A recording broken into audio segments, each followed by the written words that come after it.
നമസ്കാരം. നിയമസഭാ തെരഞ്ഞെടുപ്പിന്റെ ഫലം പുറത്തു വരാനിരിക്കെ സംസ്ഥാനത്ത് ഭരണമാറ്റമാണ് മിക്ക എക്സിറ്റ് പോൾ ഫലങ്ങളും പ്രവചിക്കുന്നത്. 10 വർഷത്തെ ഇടവേളയ്ക്ക് ശേഷം UDF അധികാരത്തിൽ തിരിച്ചെത്തുമെന്നാണ് ആക്സിസ് മൈ ഇന്ത്യ ഉൾപ്പെടെയുള്ള സർവേകൾ നൽകുന്ന സൂചന. UDFന് 44% വോട്ട് വിഹിതം ലഭിക്കുമ്പോൾ LDF 39% ചുരുങ്ങുമെന്നും സർവേ പ്രവചിക്കുന്നു. യുവജനതയുടെയും കന്നി വോട്ടർമാരുടെയും ഇടയിൽ UDF ഉണ്ടാക്കിയ വലിയ മുന്നേറ്റമാണ് ഭരണവിരുദ്ധ തരംഗത്തിന് കരുത്തു പകർന്നതെന്നാണ് വിലയിരുത്തൽ. ആക്സിസ് മൈ ഇന്ത്യയുടെ കണക്കുകൾ പ്രകാരം കന്നി വോട്ടർമാരിൽ 51% UDFനെയാണ് പിന്തുണയ്ക്കുന്നത്. മുൻ തെരഞ്ഞെടുപ്പിനെ അപേക്ഷിച്ച് ഈ വിഭാഗത്തിൽ UDF 13% വർധനവ് രേഖപ്പെടുത്തിയപ്പോൾ LDFന് അത്ര തന്നെ വോട്ടുകളുടെ കുറവുണ്ടായി. 20നും 29നും ഇടയിൽ പ്രായമുള്ള വോട്ടർമാരുടെ ശക്തമായ പിന്തുണ UDFന് ഭരണത്തിലേക്കുള്ള വഴി തുറന്നപ്പോൾ മുതിർന്ന പൗരന്മാർക്കിടയിൽ മാത്രമാണ് LDFന് നേരിയ സ്വാധീനം നിലനിർത്താനായത്. ക്ഷേമ പെൻഷനുകൾ മുതിർന്ന പൗരന്മാരെ LDFനൊപ്പം നിർത്താൻ സഹായിച്ചെങ്കിലും യുവാക്കൾക്കിടയിലെ തൊഴിലില്ലായ്മയും മറ്റ് ഭരണവിരുദ്ധ ഘടകങ്ങളും സർക്കാരിന് വലിയ തിരിച്ചടിയായി. വിവിധ ഏജൻസികളുടെ പ്രവചനങ്ങൾ പരിശോധിക്കുമ്പോൾ UDFന് വ്യക്തമായ ഭൂരിപക്ഷം ലഭിക്കുമെന്ന് കാണാം. പീപ്പിൾസ് പൾസ് UDFന് 75 മുതൽ 85 വരെ സീറ്റുകൾ പ്രവചിക്കുമ്പോൾ ആക്സിസ് മൈ ഇന്ത്യ 78 മുതൽ 90 സീറ്റുകൾ വരെയാണ് നൽകുന്നത്. 71 സീറ്റുകൾ കേവല ഭൂരിപക്ഷത്തിന് വേണ്ടിയെടുത്ത മിക്ക സർവേകളും UDFന് 70ന് മുകളിൽ സീറ്റുകൾ ലഭിക്കുമെന്ന് ഉറപ്പിക്കുന്നു.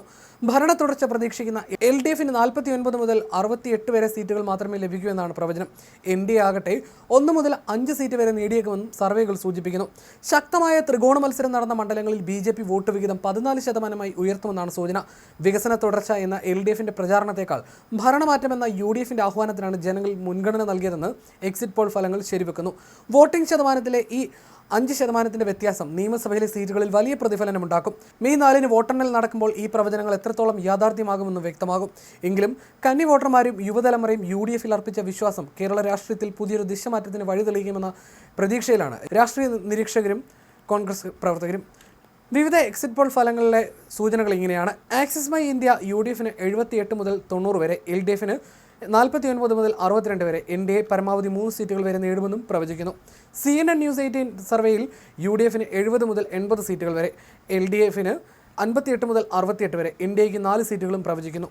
PMark UDFന് 71 മുതൽ 79 വരെയും, LDFന് 62 മുതൽ 69 വരെയും, NDAക്ക് 1 മുതൽ 4 സീറ്റുകൾ വരെയും പ്രവചിക്കുന്നു. മാട്രിക്സ് സർവേ UDFന് 70 മുതൽ 75 വരെ, LDFന് 60 മുതൽ 65 വരെ, NDAക്ക് 3 മുതൽ 5 സീറ്റുകൾ വരെ നേടാമെന്നും പ്രവചിക്കുന്നു. പീപ്പിൾസ് പൾസ് UDFന് 75 മുതൽ 85 വരെയും, LDFന് 55 മുതൽ 65 വരെയും, NDAക്ക് പരമാവധി 3 സീറ്റുകൾ നേടാമെന്നും പ്രവചിക്കുന്നു. ടൈംസ് നൗ UDFന് 70 മുതൽ 75ഉം, LDFന് 60 മുതൽ 65ഉം, NDA 3 മുതൽ 7 സീറ്റുകൾ വരെ നേടുമെന്നും പ്രവചിക്കുന്നു. വോട്ട് വൈബ് UDFന് 70 മുതൽ 80, LDFന് 58 മുതൽ 68, NDA പരമാവധി 4 സീറ്റുകൾ നേടുമെന്നും പ്രവചിക്കുന്നു. തെരഞ്ഞെടുപ്പിൽ സംസ്ഥാനത്തെ 3 മുന്നണികളും വലിയ ആത്മവിശ്വാസത്തിലാണ്. വികസന തുടർച്ചയും ജനക്ഷേമ പദ്ധതികളും വോട്ടായി മാറുമെന്നും വീണ്ടും അധികാരത്തിലെത്താമെന്നുമാണ് ഇടതുമുന്നണിയുടെ ആത്മവിശ്വാസം. അതേസമയം ഭരണവിരുദ്ധ വികാരവും ഒത്തൊരുമയോടെയുള്ള പോരാട്ടവും അധികാരം തിരിച്ചുപിടിക്കാൻ സഹായിക്കുമെന്ന് കോൺഗ്രസ് കരുതുന്നു. കേരളമടക്കമുള്ള 4 സംസ്ഥാനങ്ങളിലെയും പുതുച്ചേരിയിലെയും ജനവിധി അറിയാൻ 4 നാൾ മാത്രം ശേഷിക്കുകയാണ് ഇപ്പോൾ എക്സിറ്റ് പോൾ ഫലങ്ങൾ പുറത്തു വന്നിരിക്കുന്നത്. അതേസമയം എക്സിറ്റ് പോൾ ഫലങ്ങൾ പ്രതീക്ഷയോടെയാണ് മുന്നണികൾ നോക്കിക്കാണുന്നത്. നേരിയ ഭൂരിപക്ഷമായാലും കേരളത്തിൽ ഭരണ തുടർച്ച ഉറപ്പെന്നാണ് LDF വ്യക്തമാക്കുന്നത്. മുഖ്യമന്ത്രി ഉദ്യോഗസ്ഥരോടും മന്ത്രിമാരോടും ആത്മവിശ്വാസം പ്രകടിപ്പിച്ചിരുന്നു. എന്നാൽ ഭരണമാറ്റം ഉറപ്പെന്നും 85ന് മുകളിൽ സീറ്റ് നേടുമെന്നും UDFും വ്യക്തമാക്കുന്നു. തരംഗമുണ്ടായെങ്കിൽ 90 കടക്കുമെന്നും UDF നേതാക്കൾ പറയുന്നു. 1 സീറ്റിലധികം നേടുമെന്ന പ്രതീക്ഷയിലാണ് BJPയും.